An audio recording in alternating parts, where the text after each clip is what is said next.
আল্লাহ পাক যেখানে কোরআনের মধ্যে আলোচনা করেছেন যে আমার বন্ধু পৃথিবীতে আসার আগেই, মানব সৃষ্টির আগেই আমি মনুষ্যদের সমস্ত রাসূলদেরকে নিয়ে আমার বন্ধুর আগমন নিয়ে আমি আলোচনা করেছি। তাহলে আমরা নবীজির আগমন নিয়ে আলোচনা করলে এটা বেদাত হতে পারে? তাহলে বোঝা গেল এখানে যদি এই ধরনের ফতোয়া লাগানো হয়, বোঝা গেল তা নবীজির প্রতিদান মুহাম্মদের কাছে আছে। কারণ যে নবীজির আগমন নিয়ে আল্লাহ আলোচনা করেছেন কোরআনে, এই আলোচনা করে বেদাত করে ফেলবে। আর যেখানে নবীজি পৃথিবীতে আসবে যখন নাকি আসমান জমির সৃষ্টি হয় নাই, আদম সৃষ্টি হয় নাই, মানুষের সৃষ্টি হয় নাই, তখন যখন আল্লাহ পাক সমস্ত রোগী এবং রাসূলদেরকে নিয়ে মিটিং করেছেন জগতের মধ্যে, এটা কি আনন্দের বিষয় হলে আল্লাহর কাছে এটা আমার করতেন না? আল্লাহ পৃথিবীতে নবীজি থেকে আর কি কাউকে ভালোবাসেন? এই বিশ্বাস করলে হবে? এই বিশ্বাস করলে হবে না। আল্লাহ পাক নবীজিকে বলেছেন বলে ফাইনাল ভিতরে আপনি আপনাকে আমি সর্বোচ্চ মর্যাদা দান করেছি। তাহলে আল্লাহ তো বলেছেন ইন্নাল্লাহ ওয়া মালাইকাতুহু ইউসাল্লুনা আলান নবী, স্বয়ং আল্লাহ নবীজির সালাত করেন। সুবহানাল্লাহ। আমরা তো সালাতে ব্যক্ত করি ইস্তেগফার, সালাতে ব্যক্ত করি আমরা রহমত, কিন্তু সালাতের অর্থটা আমরা না কত করতেছি না, ঠিক কিনা? কিন্তু আল-কুরআন হচ্ছে আমাল করার সালাত। সুবহানাল্লাহ। তাইলে যেই আল্লাহ বন্ধুকে সালাত করে সেই আল্লাহ রাব্বুল আলামিন একজন নূর শান আল্লাহর কাছে পৌঁছলো। আল্লাহ তাআলা কোরআন কারীমের মধ্যে ঘোষণা দিয়েছেন মাকামে মাহমুদে দান করবে। মাকামে মাহমুদ এটা কি সাধারণ জিনিস? এই আয়াতের ব্যাখ্যার মধ্যে আসছে, তাফসীরের মধ্যে আসছে যে কিয়ামতের দিন আল্লাহ পাক এই কুরসি থেকে উঠে নবীজিকে বলবেন যে আপনি এখানে বসুন। সুবহানাল্লাহ। নবীজিকে এত সম্মান দিয়েছেন, এত শান দিয়েছেন। নবীজি বলেছেন ইনি জয়িন্দুর কাসিমান, আমাকে কাসিম বানানো হয়েছে, কর্ণকানি বানানো হয়েছে, আকসিমু বাইনাকুম, আমি তোমাদের মধ্যে কর্ণকান করব। এই আয়াতের এই হাদিসের ব্যাখ্যা, এই হাদিসটা সহিহ মুসলিম শরীফের মধ্যে আসছে। এই হাদিসের ব্যাখ্যার মধ্যে আসছে নবীজি বলেন যে কাল কিয়ামতের দিন আকসিমু বাইনাকুম জান্নাহ বাইনা আহলিহা, আমি জান্নাতীদের কাছে জান্নাতীরা কে কতটুকু জান্নাতের অংশ পাবে কিয়ামতের দিন, আমি জান্নাতের রাজ দিয়ে আমি তোমাদের মধ্যে বন্টন করব। সুবহানাল্লাহ। এত সোনার কি পৃথিবী জান্নাতের আর কাউকে দিবেন না। তো নবীজিকে আল্লাহ পাক এত মহত্ব করে সেই নবীজির আগমনে যত খুশি আল্লাহ, খুশি আল্লাহ, সমস্ত সৃষ্টি খুশি। আপনি তো যা করবেন আপনার এই যে কিতাবগুলো নবীজির শানে লেখা, মাহফুজুল মিয়া এই কিতাব হাসিরা এটা তারও খাবো।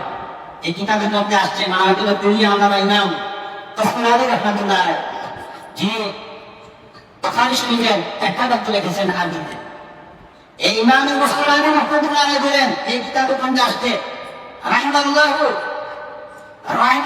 মান ইত্তাদা লায়ালিল ফুনুত মুবারাক আয়াতান, আল্লাহ পাক ওই বান্দার উপর রহমত করুক, ওই বান্দার উপর আল্লাহ পাক দয়া করুক। আল্লাহ যে বান্দা নবীজির আগমনের রাতগুলিকে, মাসের রাতগুলিকে, শুধু একটা রাত্র না, মানে লায়ালি সমস্ত মাইলুল মুবারাক রাসূল পাক সাল্লাল্লাহু আলাইহি ওয়াসাল্লামের আগমনের সমস্ত রাত্রি ভিতরে মাসের রাতগুলি শাহরুল মাইলুল মুবারাক, মানে নবীজির আগমনের মাসের সমস্ত রাত্রিগুলিকে আড়াইয়াদা ঈদের দিন হিসাবে সে নাকি গঠন করলো। ওই বান্দার উপর আল্লাহ পাক দয়া করে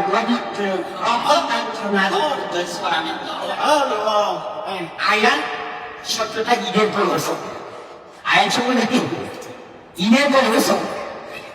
আল্লামা ইমাম সাইয়্যিদ রহমাতুল্লাহ আলাইহি এই আয়াতের ব্যাখ্যা দিয়েছেন যে ঈদের পরিবেশন হলো আয়াত, যে ব্যক্তি নবীজির আগমনের মাসের প্রত্যেকটা রাতকে ঈদের দিন হিসেবে গ্রহণ করলো আল্লাহ পাক ওই বান্দার উপর রহমত, বিশেষ রহমত দান করবেন। সুবহানাল্লাহ।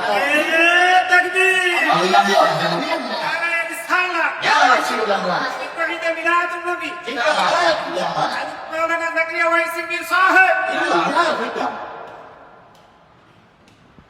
নবীজির আগমনের মাসের প্রত্যেকটা রাতকে যে ব্যক্তি ঈদ হিসাবে গ্রহণ করবে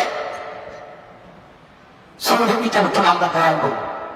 তাইলে ঈদে মিলাদুন নবী আজকে যারা করতেছে যে এটা কি ঈদ খাওয়া যাবে না, ঈদ বছরে পূজা, ঈদ বছর দেখা পূজা, এখন ওরা আড়াইগুলা দুনিয়া থেকে দেখেছেন ইমাম মুসলিম রহমাতুল্লাহ আলাইহি, যিনি বুখারী শরীফে সেরা লিখেছেন 800 বছর আগে 800 শতাব্দীর তিনি ইমাম, 800 শতাব্দী থেকে কত শতাব্দী চলতেছে 1447। তাইলে এই প্রণাই 500 বছর পর পৃথিবীর হাজার হাজার ইমামরা ইসলাম শিবিরা ওলামে ইকরাম ওনাকে মাইনাস করে, এমনকি আলেম হিসেবে ওনাকে আমরা ওনাকে মানব না। বর্তমান সময়ে এই যে আলেমরা তারা বিদ্বেষপূর্ণ তাদেরকে মানা যাবে? ওনাদের ফতোয়া হলো ওনারা বলছে রাসূলুল্লাহ সাল্লাল্লাহু আলাইহি ওয়াসাল্লাম যে আগমন করেছে ওই মাসের প্রত্যেকটা দিন ঈদের দিন বলে সুবহানাল্লাহ, এটা ওনারা ফতোয়া দিয়েছে।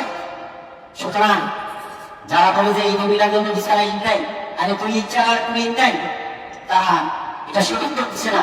কারণ আমরা জানি খুবই আদিফের মধ্যে আসছে নবী বলেছে যে যেমন জুমার দিনটা হলো ঈদুল ফিতর, তাহলে বছরে ঈদের দিন হলো কয়টা? জুমার দিন কয়টা? 52টা। তাইলে বছরে ঈদের দিন হয়ে গেল কয়টা? 52টা। এই জুমার দিন ঈদের দিন কেন? জুমার দিনের এত শান কেন?